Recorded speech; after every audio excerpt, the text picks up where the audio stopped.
એટલા માટે પ્લીઝ હવેથી કાંઈ પણ બોલો ને તો એક વખત વિચારીને ચોક્કસ બોલજો.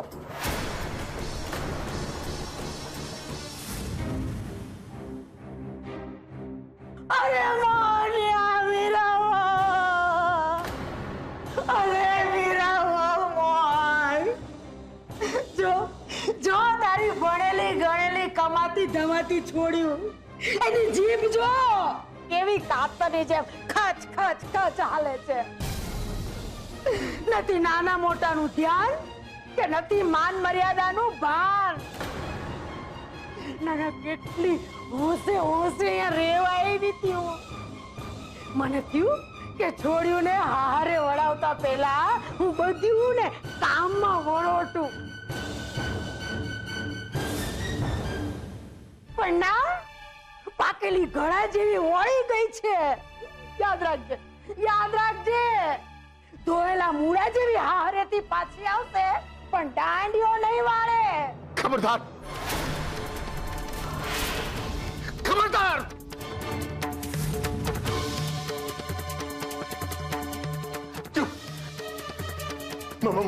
મારી દીકરીઓને એક શબ્દ કયો છે તો?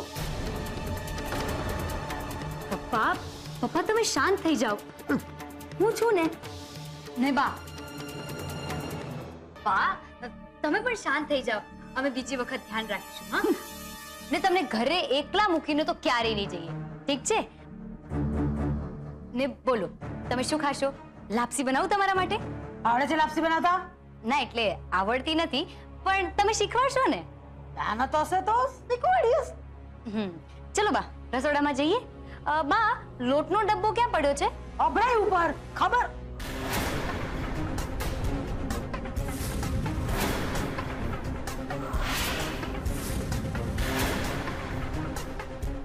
ચલો જઈએ.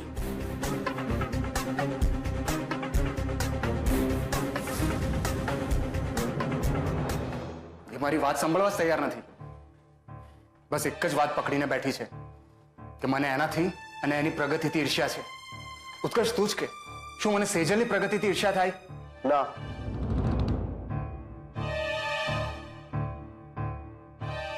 પણ તું જે રીતે રિએક્ટ કરી રહ્યો છે કોઈને પણ એમ જ ફીલ થાય. ઠીક છે તો તું જ મને કે હું શું કરું?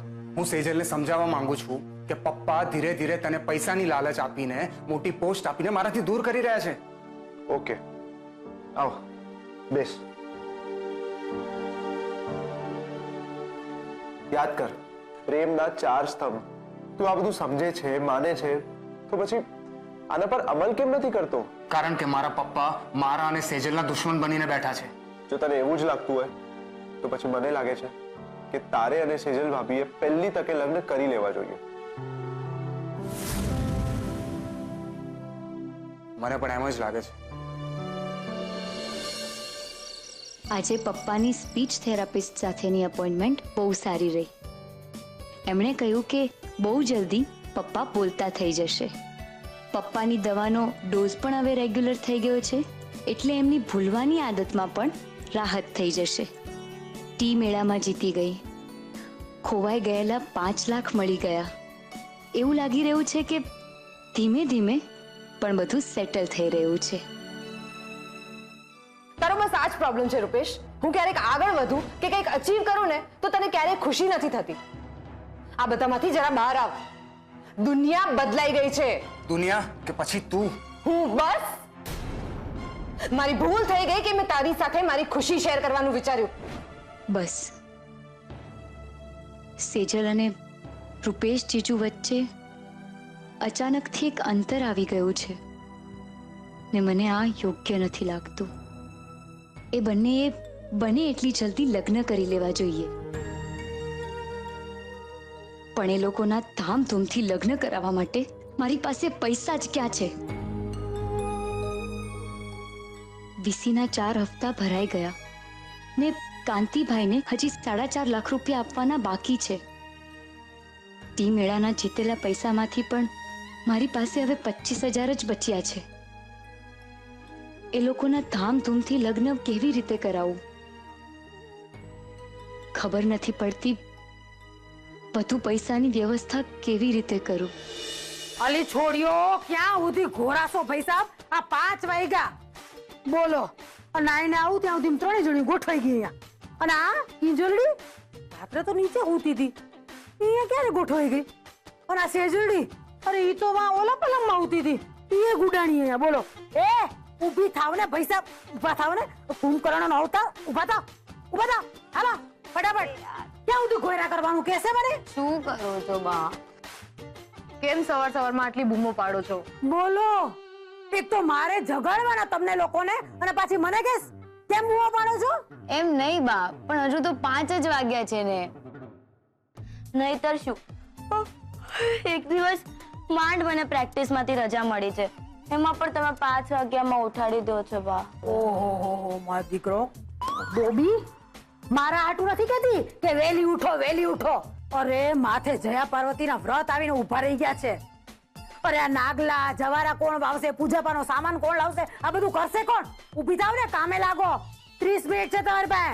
નાવ ધુઓ ફટાફટ નીચે પહોંચો. હે યાર, આ બાને કોઈ સમજાવો ને. સવારના 5 વાગ્યામાં અડધો કલાક નાઈ ધોઈને નીચે આવો.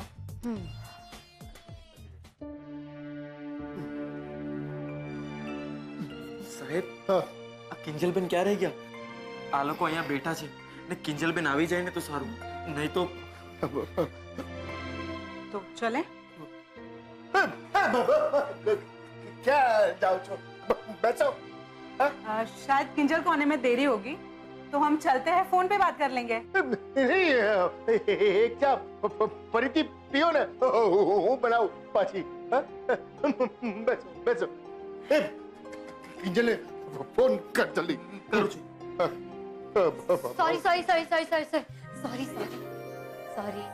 Sorry Hanuman, sorry મોહિતભાઈ. એક મિનિટ હા. ગુલાબ અહીંયા આવજે, આ પછી બાને આપી આવજે. હા, એકચ્યુઅલી આવતીકાલથી જયા પાર્વતીની પૂજા શરૂ થાય છે ને, તો મારા દાદીમાએ મને થોડીક વસ્તુઓ લેવા માટે બજારે મોકલી હતી, એટલા માટે મોડું થઈ ગયું. अरे कोई बात नहीं किंजल, इसी बहाने हमें मोहन भाई के हाथ की चाय पीने का मौका तो मिला, और अब पता चला कि आपके हाथ में जो चाय बनाने का हुनर और स्वाद है उसका राज क्या है. જો કે આજે અમે તમને ખાસ એટલા માટે મળવા આવ્યા છે કેમ કે સ્વાદિષ્ટ ટી કંપનીએ તમારી ચોફીને માર્કેટમાં લોન્ચ કરવાનો નિર્ણય કર્યો છે. અને હા, આ ફાઇલ છે જેમાં ચોફી ટીની પેટન્ટની ડિઝાઇન છે, અને એમાં એક ફોર્મ પણ છે જેમાં તમારે ચોફીની ડિટેલમાં રેસીપી લખવાની છે. और हाँ, और एक बात, लास्ट ईयर जैसे मैं विजेता रह चुकी हूँ और स्वादिष्ट कंपनी को रिप्रेजेंट करते आई हूँ मैं, तो अब कंपनी तुम्हें मौका देना चाहती है.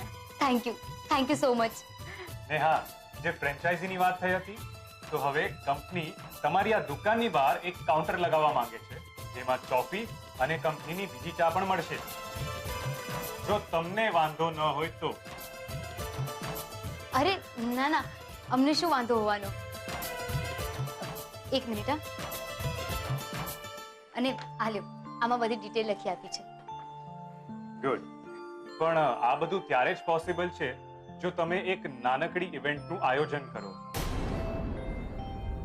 और खासकर यंग लोगों के साथ, बिकॉज चॉफी ज्यादातर युद्ध का ही तो स्वाद है. હા, પણ આ ઇવેન્ટ વિશે પહેલા તો વાત નહોતી કરવામાં આવી ને આમ અચાનકથી એક ઇવેન્ટ પ્લાન કરવી એટલે પૈસા, ટાઈમ, આઈ મીન તમે સમજો છો ને કે મારા માટે આ બધું કરવું થોડુંક ડિફિકલ્ટ છે. ડોન્ટ વરી મિસ ભટ્ટ, તમારે બસ તમારું એક પ્રપોઝલ બનાવવાનું રહેશે અને કંપનીમાં લઈ આવવાનું છે જેમાં તમારો પ્લાન, બજેટ, ઇવેન્ટની ડિટેલ્સ હોય, અને એકવાર આ બધું મીટિંગમાં ફાઇનલ થઈ જાય એટલે પછી સ્વાદિષ્ટ ટી કંપની પરિવારમાં આપનું સ્વાગત છે. ઠીક છે, પણ મારે મીટિંગ માટે આવવાનું છે ક્યાં? એકવાર આ બધું ફાઇનલ થઈ જાય એટલે હું તમને મેસેજ કરી દઈશ. ઓકે, તો ચલે અનુજી. क्या चल. चले, नमस्ते. नमस्ते. नमस्ते.